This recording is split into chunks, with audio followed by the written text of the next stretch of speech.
এই সরস্বতী পুজো আসলেই কিন্তু ছোট্টবেলা আমাদের প্রত্যেকের মধ্যে একটা ভীষণ রকম এক্সাইটমেন্ট কাজ করতো। ওই যে সকাল সকাল ঘুম থেকে উঠে হলুদ দিয়ে স্নান করে মা সরস্বতীর কাছে অঞ্জলি দিয়ে সুন্দর করে শাড়ি পরে সাজুগুজু করে আমরা সবাই কিন্তু বেরিয়ে পড়তাম আমাদের পাড়ার বা আশেপাশের ঠাকুর দেখতে। যত বড় হচ্ছে আমাদের মধ্যে এই এক্সাইটমেন্টটা কিন্তু কমে যাচ্ছে আস্তে আস্তে, আমারও সেরকমই কমে গেছে।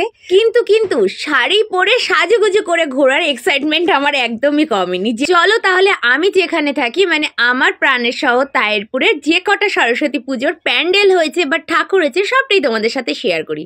তো প্রথমে আমরা তরুণ সংঘের প্যান্ডেলটা দেখালাম, এরপরে কিন্তু আমি ওখান থেকে সোজা চলে এসেছি বিজয় সংঘের ক্লাবের প্যান্ডেল দেখতে। আর এখানের প্যান্ডেলটা জাস্ট দেখে তো হা হয়ে গেছি, এত সুন্দর হয়েছে, আমার তো ভীষণ ভালো লেগেছে। আর তোমরা কারা কারা আমাদের তাহেরপুরের সরস্বতী ঠাকুর দেখতে এসেছো কমেন্ট করে কিন্তু অবশ্যই আমাকে জানিও। প্রত্যেকবার সরস্বতী পুজোতে কিন্তু এই বিজয় সংঘর ক্লাব কিন্তু একদম ইউনিক টাইপসের এবং খুবই সুন্দর প্যান্ডেল করে। আর আমাদের তাহেরপুরের সমস্ত সরস্বতী পুজো কিন্তু এই ছোট বাজারেই হয়। যারা ভাবছো এই প্যান্ডেল দেখে যে নেক্সট টাইম আসবে অবশ্যই কিন্তু আসতে পারো। এবার আমরা কিন্তু চলে গেছিলাম আদর্শ বন্ধুমহল ক্লাবের প্যান্ডেলটা দেখতে।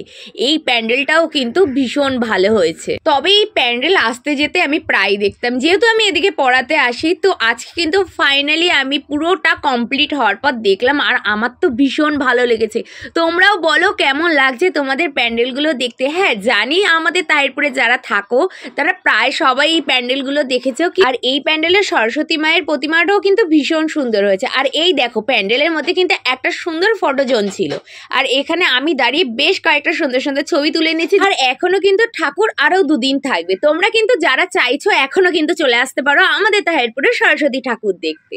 আর এই ছিল প্যান্ডেলের পুরো ভেতরের ডেকোরেশন। আর প্রত্যেকটা প্যান্ডেলের গ্যাপে গ্যাপে এত সুন্দর সুন্দর করে লাইটিং দিয়েছে, দেখতে কিন্তু রাস্তাটা ভারী সুন্দর লাগছে। আর কিন্তু এক একটা প্যান্ডেলে এক এক রকমের লাইটিং দিয়ে সুন্দর করে রাস্তাটাকে সাজিয়ে তুলেছে। এবার কিন্তু আমরা চলে এসেছি নেতাজি তরুণ সংঘের প্যান্ডেলটা দেখতে। আর এই প্যান্ডেলটাও কিন্তু ভীষণ সুন্দর করেছে। আর এই ক্লাবের সরস্বতী পুজো উপলক্ষে কিন্তু এই ক্লাবের মাঠে একটা বড়সড় মেলা বসে। এছাড়াও কিন্তু সরস্বতী পুজো উপলক্ষে এই ক্লাবের মাঠে নানা রকম সাংস্কৃতিক প্রোগ্রাম, বাউল সঙ্গীত এছাড়াও অন্যান্য প্রোগ্রাম হয়ে থাকে। যেমন আজকে হয়েছিল একটা সাংস্কৃতিক প্রোগ্রাম। আর এই মেলাতে ঢুকে আমার সবার প্রথমে যেটা চোখে পড়লো এই তন্দুরি মোমো তো খেয়েছি অনেক, তবে এই তন্দুরি মোমোটা এই ফার্স্ট টাইম আমি ট্রাই করবো। এই যে আমরা 2 প্লেট মোমো নিয়ে নিয়েছি, 1 প্লেট কিন্তু 50 টাকা। তো চলো এটা ট্রাই করি। তন্দুরি মোমো খেতে খেতে কিন্তু আমার আগের বছরের একটা কথা মনে পড়লো। এই মেলাতে এসেই কিন্তু আমি ফার্স্ট টাইম তন্দুরি চা খেয়েছিলাম, আর সেটা কিন্তু ইউটিউবের শর্টসের মাধ্যমে আমি শেয়ার করেছিলাম। আর তোমরা অনেকেই কিন্তু ওটা ভালো রেসপন্স দিয়েছো, তো আমার ভীষণ ভালো লেগেছে। আচ্ছা তোমাদের বলি মোমোটা কেমন লাগলো? জাস্ট দুর্দান্ত, আমার ভীষণ ভালো লেগেছে। মেলাটা খুব কম সময় আজকে ঘুরেছিলাম, কারণ আমাদের পাড়ায় ছোট ছোট ভাইরা মিলে সরস্বতী পুজো করেছে এই প্রথমবার। তো সেই উপলক্ষে কিন্তু আজকে এখানে অনেক রকম খেলার প্রতিযোগিতা ছিল, যেমন মোমবাতি ধরানো প্রতিযোগিতা ছিল, আর আমি কিন্তু তাতে পার্টিসিপেটও করেছিলাম। এর এছাড়াও কিন্তু ছোটদের বল ছোড়া প্রতিযোগিতা ছিল, এছাড়া ছোট বড় সবাইদের মিলিয়ে হাড়ি ফাটানোরও কিন্তু প্রতিযোগিতা ছিল। এছাড়াও কিন্তু ছিল চেয়ার খেলা, কিন্তু এখানে চেয়ার ছিল না বলে ইট পেতে দেওয়া হয়েছে, তাতেই কিন্তু ওই খেলাটা হচ্ছিল। আর এই খেলাতে কিন্তু আমিও পার্টিসিপেট করেছিলাম। এই বাড়িতে গিয়ে শাড়ি চেঞ্জ করে ড্রেস পরে চলে এসেছি। আর এইদিকে আমার পিছন পিছন চলে এসছে পাকু মহারাজ। আর এরকম ধরনের প্রতিযোগিতা আগে একটা সময় খুব হতো, এখন তো তেমন হয় না বললেই চলে। তবে এতদিন পরে এরকম প্রতিযোগিতা হওয়াতে কিন্তু বেশ মজা লাগছিল, কারণ পাড়ার সবাই মিলে আমরা পার্টিসিপেট করেছিলাম। আর এই যে ছোট্ট ভাইরা এই প্যান্ডেল কিন্তু করেছে।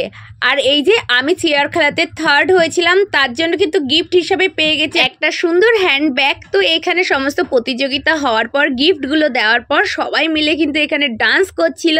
তো আমার তো সরস্বতী পুজো এইভাবেই কাটলো। তোমাদের কেমন কাটলো কমেন্ট করে জানিও। আর ভিডিওটা ভালো লাগলে লাইক কমেন্ট শেয়ার করো। And thank you for watching.